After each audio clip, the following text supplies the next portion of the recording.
Hello.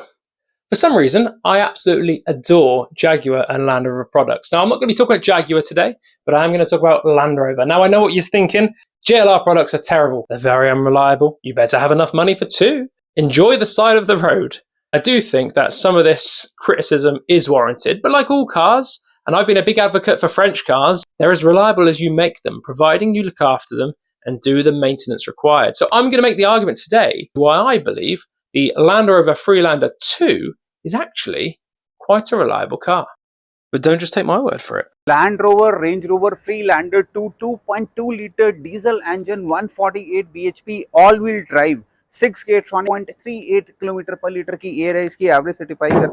That introduced the TD4 and SD4 engines. The SD4 is 190 brake horsepower, and the TD4 comes with 150 brake horsepower. They also brought out the TD4E, which is a slightly cheaper two-wheel drive. I think cheaper to run, cheaper to tax. Trims-wise, you're looking at two options really. The SX or the HSE. I would always try and push for the HSE because you can get premium leather and a few buttons that warm up your bottom and potentially even warm up the steering wheel. In 2013, it had its final facelift, and that changed the interior of the car. It got slightly sexier. You got a little analog clock because we're fancy. And actually, it's a really nice place to be. Whether you've gone for a 2010 facelift or a 2013 facelift, you want to look at the mechanical side of the vehicle and the servicing history.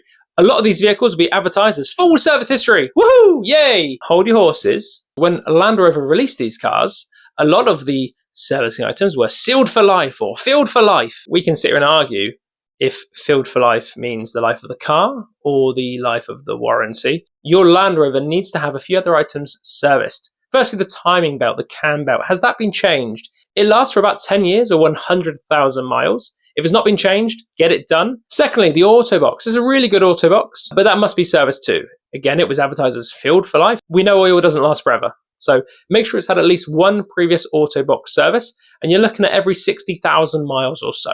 Next, we turn our attention to the four-wheel drive system. The 2010 facelift went from the Haldex 3 to the Haldex 4, a really good, reliable four-wheel drive system. It needs to be serviced every 40,000 miles, just an oil change and a little clean of the filter. That's it. Get it done because it's a lot cheaper than a new transmission.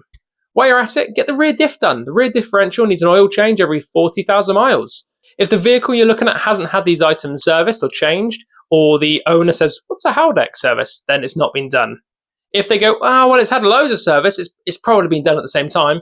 If it's not written down, it's not been done. When you take it for a test drive, obviously you're going to test all your little electronics, your bings and your bongs and your buttons. Make sure the windows go up and down. Make sure the doors lock and unlock, all of them. That's a big one. Have a look under the spare wheel in the boots. Is there any water? Is there any signs of water ingress? That would be a problem. If you've gone for the HSC, have a look up. There's a nice pan roof. That opens. Does it open? Check. When it comes to driving, you're going to want to go nice and slow and go into full lock left or full lock right and just drive around in circles. Is there a judder? Is the back skipping?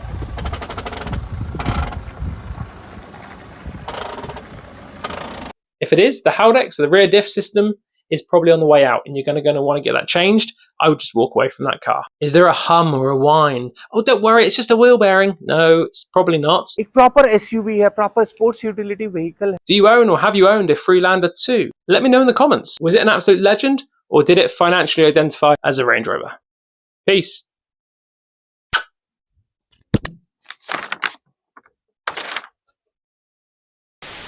As a little bonus, I thought I'd mention the Range Rover Evoque. Now, Range Rovers, well, they're expensive. They're not reliable. Range Rover Evoque, oh, that's terrible. That has the Ingenium engine in it, the 2-litre Euro 6 rubbish engine with a chain that snaps and stretches and the chain guard that breaks.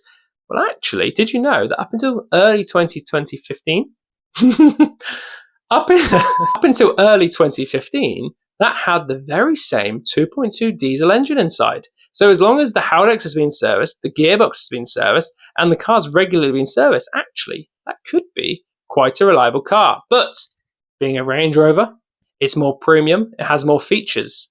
So those features do and can break. More sensors, more bings, more bongs, more electrical gremlins to go wrong. So just, if you do test drive an Evoque, give it a proper test drive, give it a proper go, and make sure everything's working as it should, and then have a look at the servicing history. the servicing history is by far the more important thing.